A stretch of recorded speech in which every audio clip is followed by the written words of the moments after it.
రక్షిత అటవీ భూమి అనొచ్చా? కంచబౌలి 400 ఎకరాలకు అర్హత ఉందా? ఎన్ని చెట్లున్నాయి? ఏ ఏ రకాలున్నాయి? వాటిని ఏ పద్ధతిలో తొలగించారు? వన్యప్రాణుల పునరావాసానికి ఏం చేస్తున్నారు? అధికారులను ప్రశ్నించిన కేంద్ర సాధికార కమిటీ 10 అంశాలపై సమాచార సేకరణ, అధికారులు విద్యార్థులతో విడివిడిగా భేటీ, అటవీ భూమి కాదని స్పష్టం చేసిన ప్రభుత్వము, కంచా అస్తాంబుల్ పోరంబోక్ సర్కారీ అని రెవెన్యూ రికార్డులో స్పష్టంగా ఉందని వెల్లడి, వివరాలతో సాధికార కమిటీకి నివేదిక. 3 జింకల చావుకు రేవంతే కారణం, సల్మాన్లా ఈయనను శిక్షించాలి హరీష్, 2185 ఎకరాల వర్సిటీకి రిజిస్టర్డ్ చేయండి, సాధికార కమిటీకి బీజేపీ ఎంపీల విన్నతి అనేటువంటి విషయాలు చెప్తూ వచ్చినారు. కంచె గచ్చిబౌలి భూముల వ్యవహారంపై అధ్యయనానికి వచ్చిన పర్యావరణ అటవీ శాఖల కేంద్ర సాధికార కమిటీ గురువారం ఉదయం వివాదాస్పద 400 ఎకరాలను సందర్శించింది. అనంతరం రాష్ట్ర ప్రభుత్వ అధికారులు, హైదరాబాద్ సెంట్రల్ యూనివర్సిటీ విద్యార్థులతో విడివిడిగా సమావేశమైంది. మొదట తాజకృష్ణాలో అధికారులతో సుదీర్ఘంగా 3 గంటల పాటు సమావేశమయ్యారు. ఈ సమావేశంలో ప్రభుత్వ ప్రధాన కార్యదర్శి శాంతికుమారి, పరిశ్రమల శాఖ కార్యదర్శి టీజీఐఐసి ఎండి విష్ణువర్ధన్ రెడ్డి, డీజీపీ జితేందర్, రంగారెడ్డి జిల్లా కలెక్టర్ నారాయణ రెడ్డి, న్యాయశాఖ కార్యదర్శి తిరుపతి, రెవెన్యూ అటవీ శాఖల అధికారులు పాల్గొన్నారు. ఈ సమావేశం అనంతరం సాధికార కమిటీ మర్రి చెన్నారెడ్డి మానవ వనరుల అభివృద్ధి సంస్థ ప్రాంగణంలో విశ్వవిద్యాలయ ఉద్యోగులు, విద్యార్థులతో భేటీ జరిపింది.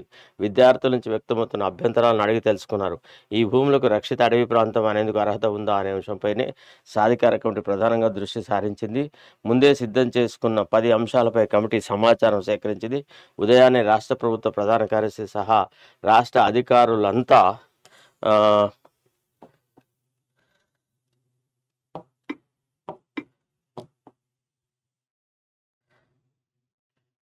కంచగచ్చిబౌలి స్థలంలో సిద్ధంగా ఉండగా సెంట్రల్ ఎంపవర్ కమిటీ చైర్మన్ సిద్ధాంత దాస్, మరో 2 సభ్యులు అక్కడికి వచ్చారు. టీజీఐఏసీ, పంచాయతీరాజ్, రెవెన్యూ, అటవీ శాఖ, పోలీసులతో ఇతర విభాగాల కీలక అధికారులు జిల్లా కలెక్టర్ నుంచి 10 అంశాలపై వివరాలు సేకరించింది.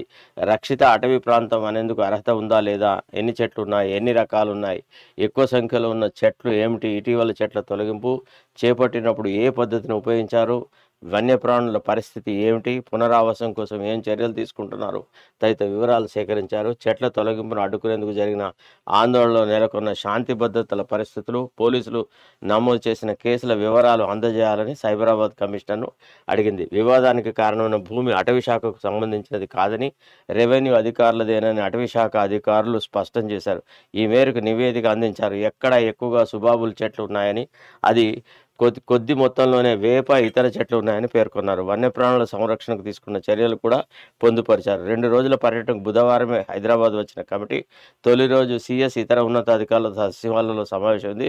రెండో రోజు గురువారం కంచబౌలి భూముల్లో పర్యటించి వాస్తవ పరిస్థితి నేరుగా తెలుసుకుంది. సేకరించిన సమాచారంపై ఒక అంచనాకు వచ్చిన తర్వాత ఈ నెల 16న సుప్రీంకోర్టుకు నివేదిక అందజేయనున్నది. ఎంత వీలైతే అంత ఆ వచ్చిన టీంని మొత్తానికి సమాచారం అంతా తమకు అనుకూలంగా వచ్చేలాగా ఇంటర్నల్గా, ఎక్స్టర్నల్గా రకరకాలుగా ప్రభావితం చేసేటువంటి ప్రక్రియ ప్రభుత్వం చేసింది. కాకపోతే ఇతర వర్గాల వాళ్ళ ద్వారా, రాజకీయ పక్షాల ద్వారా ఇచ్చిన సమాచారాన్ని, అంటే కంటికి ఇట్లా కళ్ళలో కుచ్చినట్టుగా కనపడే వాస్తవాలను వాళ్ళు కాదనలేనటువంటి పరిస్థితి నిన్న సంభవించింది. మొత్తానికి కంచె గచ్చిబౌలి వివాదం అనేది చిలికి గాలివానగా తయారైంది. ఇది రేపు సుప్రీంకోర్టులో 16వ తారీఖు నాడు జరిగేటువంటి విచారణ మీద రేవంత్ రెడ్డి రాష్ట్ర భవితవ్యం ఆధారపడుతుంది.